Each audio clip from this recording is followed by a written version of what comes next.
시편 132편 1절에서 10절까지의 말씀을 교독하시겠습니다.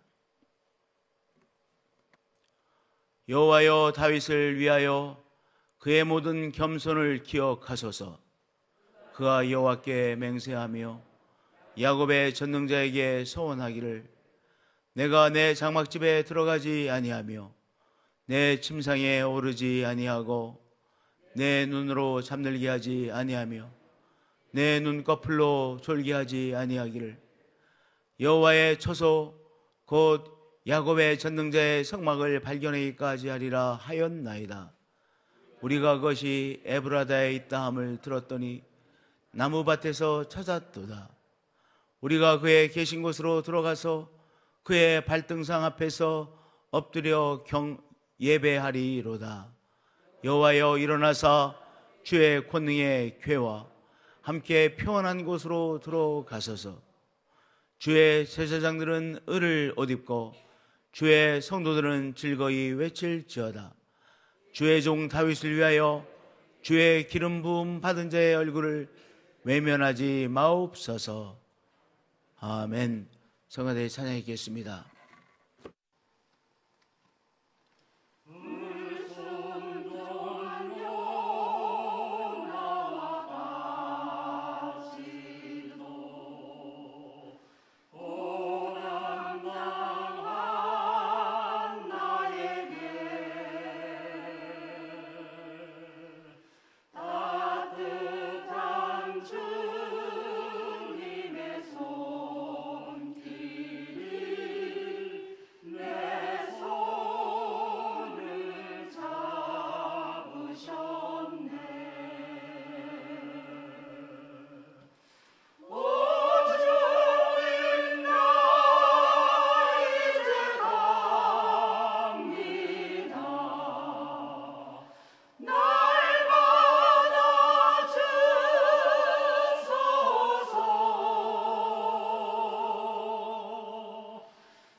할렐루야.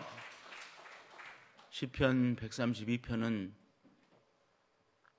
하나님의 임재하심을 사모하고 하나님을 예배하는 것을 너무나도 사모하는 다윗 왕을 위한 바로 기도입니다. 그래서 1절에서도 여호와여, 다윗을 위하여 그의 모든 겸손을 기억하소서. 다윗 왕이 하나님 앞에 예배드리는 그것을 얼마나 귀하게 여겼는지 아시지요? 그의 그 마음을 아시는 하나님께서 다윗 왕을 기억하소서, 그렇게 기도하는 것이죠.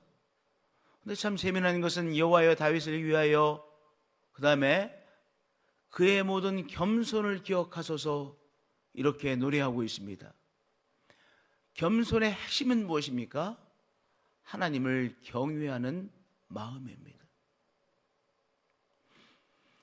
나의 삶 내 위에 하나님이 계시고, 하나님이 통치하고 계시고, 하나님이 주관하고 계시고, 또한 내 위에 계신 하나님의 은혜를 공급받으며 하나님의 은혜로 사는 나의 삶이라고 정말로 여겨지는 것이, 그것이 예배 아니겠어요? 하나님 앞에 예배드리고 창조자의 능력으로 역사하시는 하나님께서 하나님 나를 위해서 도와주셔야만 되겠습니다. 그것이 또한 기도 아니겠어요? 예배, 기도, 이것을 가만히 우리가 생각해 보면 하나님 앞에서의 겸손을 갖지 못하면 다 무너지고 하지 못하는 것이 예배요 또 기도입니다. 그래서 1절의 노래도 여호와여 다윗을 위하여 그의 모든 겸손을 기억하소서. 우리 신앙에서 겸손이 무너지면 무엇이 안 돼요? 예배가 안 됩니다.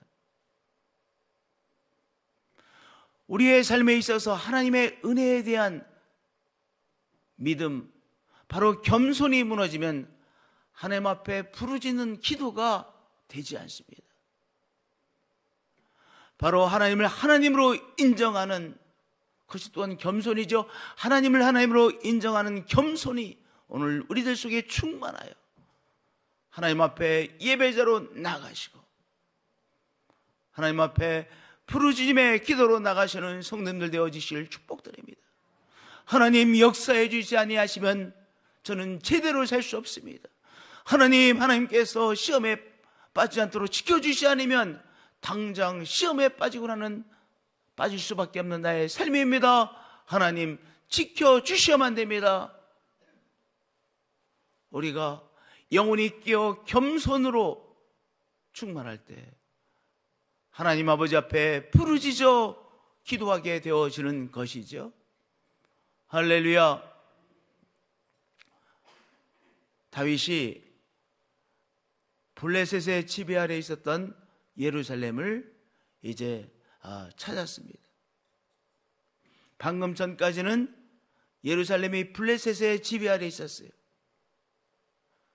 그래서 예루살렘의 이제 수도를 바꿨어요. 원래는 헤브론에 있었죠. 헤브론이 수도였었는데 헤브론에서 예루살렘으로 수도를 바꾸고 정치적 중심지로 이제 예루살렘을 삼았습니다. 예루살렘을 정치적 중심지로 삼고 이제 이 예루살렘에 하나님을 예배하는 예배의 성전이 세워지기를 간절히 소원했습니다. 그리고 이제 다윗이 한 일이 무엇입니까? 다윗이 그 전까지 하나님의 궤가 방치되어져 있었어요. 하나님의 궤라고 하는 것은 이스라엘 백성들이 이제 출애굽하고 홍해를 건너서 그리고 하나님께서 주신 가르침대로 하나님의 임재하심을 체험하며 하나님의 임재하심 아래서 예배하고 하나님의 임재하심을 누렸던 것이 하나님의 궤 아니겠습니까?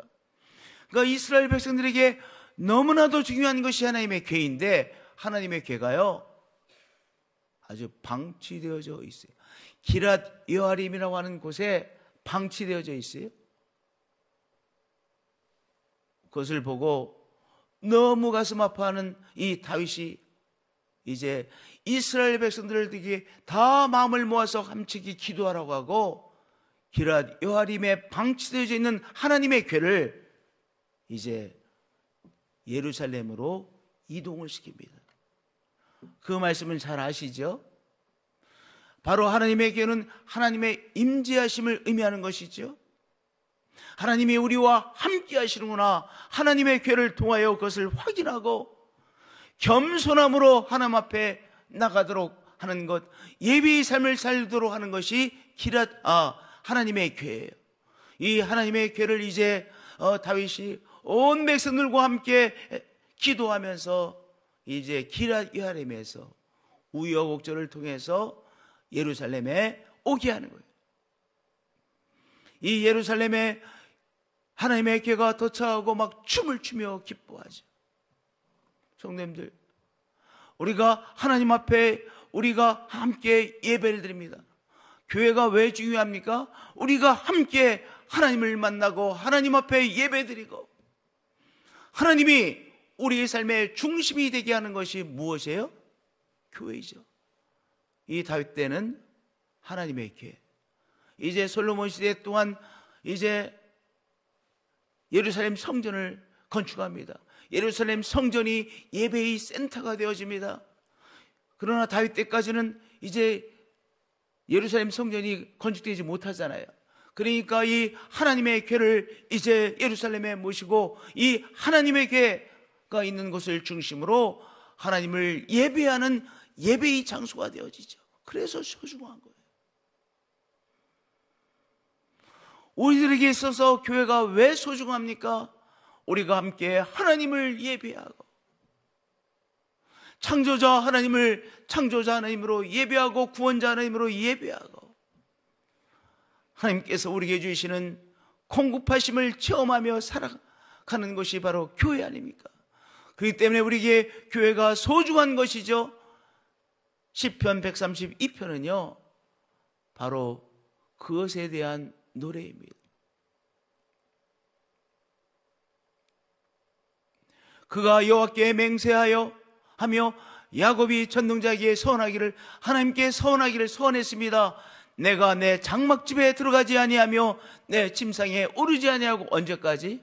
하나님의 궤가 이 예루살렘으로 이제 안치되어지기까지는 내가 집에도 들어가지 아니하고 침상에 오르지도 아니하겠습니다. 하나님에 대한 사모하는 마음이죠. 내 눈으로 잠들게 하지 아니하며 내 눈꺼풀로 졸게 하지 아니하기를 여호와의 처소 곧 야곱의 전능자의 성막을 발견하기까지 하리라 하였나이다.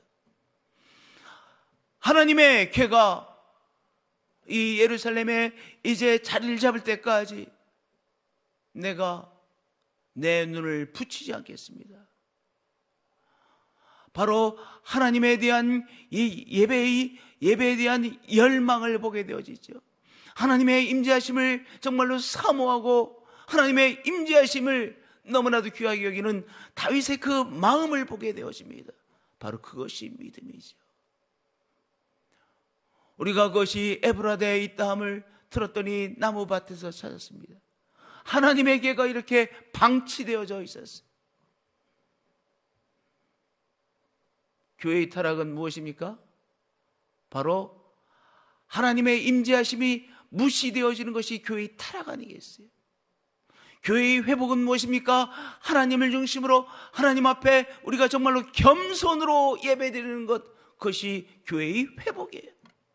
교회에서 우리는 무엇을 잃어버리면 다 잃어버리는 것입니까? 겸손을 잃어버리면 교회는 다 잃어버리는 거예요. 아니, 겸손하지 않고 어떻게 하나님 예배해? 우리가 겸손하지 않고 하나님 앞에 이렇게 기도하지 못해. 하나님, 저 좀 도와주세요. 하나님 도와주셔야만 되겠습니다. 하나님 역사해 주셔야만 되겠습니다. 이 기도 겸손하지 않으면 절대로 저 속에서부터 나오지 않습니다. 내 힘으로 살아간다고 생각하기 때문에 부르짖어 기도하지 못하는 거예요. 그러나 하나님의 은혜로 내가 살아가는 인생이라는 것이 절절히 느껴지면 하나님께 절절히 기도하게 되어지는 거예요. 우리는 예배당을 사랑합니다.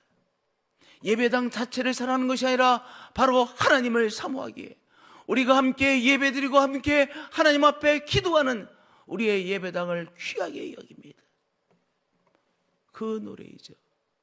우리가 그의 계신 곳으로 들어가서 그의 팔등상 앞에서 엎드려 예배하리로다.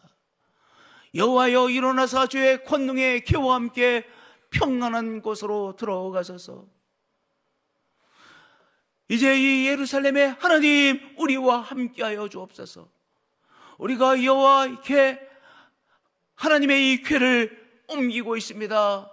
이제 우리와 함께 해주셔서 하나님 우리의 예배를 받아주시고 하나님의 임재하심을 중심으로 우리가 살아가게 하여 주옵소서. 우리는 하나님의 임재하심을 중심으로 살아가는 우리들이죠. 우리가 하나님 앞에 예배드리며 하나님을 중심으로 하루를 시작하는 이 새벽 예배를 드리고 있습니다. 하나님께서 우리에게 주시는 하나님의 뜻을 깨달아 하나님의 뜻대로 살려고 애쓰는 우리들이죠. 그렇죠. 우리가 하나님의 말씀을 우리 읽습니다. 하나님의 말씀을 공부합니다. 왜? 하나님이 기뻐하시는 것이 나의 기뻐하는 것이 되기 위함입니다. 하나님 말씀대로 산다는 것이 다른 말로 말하면 내가 말씀을 통하여 하나님의 뜻이 무엇인지, 하나님이 무엇을 기뻐하시는지, 하나님이 무엇을 싫어하시는지 그것을 깨달아. 그 말씀을 통하여 하나님이 기뻐하시는 것을 깨달아 하나님이 기뻐하시는 대로 내가 살아가려고 애를 쓰는 것 아니겠어요? 그 사람이 하나님의 사람이요. 그 교회가 하나님의 임재하심을 누리는 교회가 되어지는 것이죠.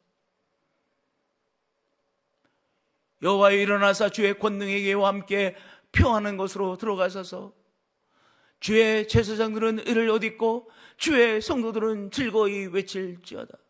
하나님의 뜻대로 사는 것이 의예요. 우리 성도님들께서 목사를 위해서 기도해 주셔야 돼요. 왜냐? 목사가 시험에 빠지면요 온 교회가 다 시험에 빠져요. 그렇죠, 그렇잖아요. 목사가 우리 목사님 왜 저러시는 거야? 성도들이 볼 때 우리 목사님 왜 저러시는 거야? 이런 마음이 자꾸 퍼져가고 있어요. 그 소리는 목사님이 시험에 빠졌다는 소리예요. 목사님이 시험에 빠지면요 성도들이 다 시험에 빠져요. 아니 이렇게 말을 해요. 목사님 보고 하나님 섬기나? 이렇게 말은 하지만 그 말의 의도는 이해하겠어. 그러나 목사님이 자꾸 시험에 빠지고 목사님 왜 저러시지? 이러시면 성도님들은 참 상처받아요. 우리들의 삶의 중심인 이 신앙에 자꾸 부정적인 영향력이 강력하게 전달되는 거예요. 그래서 우리 성도님들께서 목사를 위해서 기도해 줘야 돼요. 목사님, 우리 목사님 시험에 빠지지 않도록 지켜주시고 하나님의 은혜로 늘 감싸시고 하나님의 은혜로 충만케 해주옵소서. 우리 성도님들, 우리가 교회를 사랑합니다. 하나님을 함께 예배하는 교회를 사랑합니다. 그것이 다윗의 마음이었고 다윗의 신앙이었고 또한 우리가 하나님을 예배하고 하나님의 말씀을 우리가 함께 나누는 이 교회를 사랑하는 것이 또한 우리의 믿음이에요. 그 믿음을 통하여 하나님을 우리가 섬기고 나가는 것이죠. 오늘 하루도 하나님을 예배하고 이렇게 함께 하나님께 예배드림이 우리의 기쁨이 되시는 우리 성도님들 되어지시기를 축복드립니다. 하나님께서 그 마음을 받으십니다.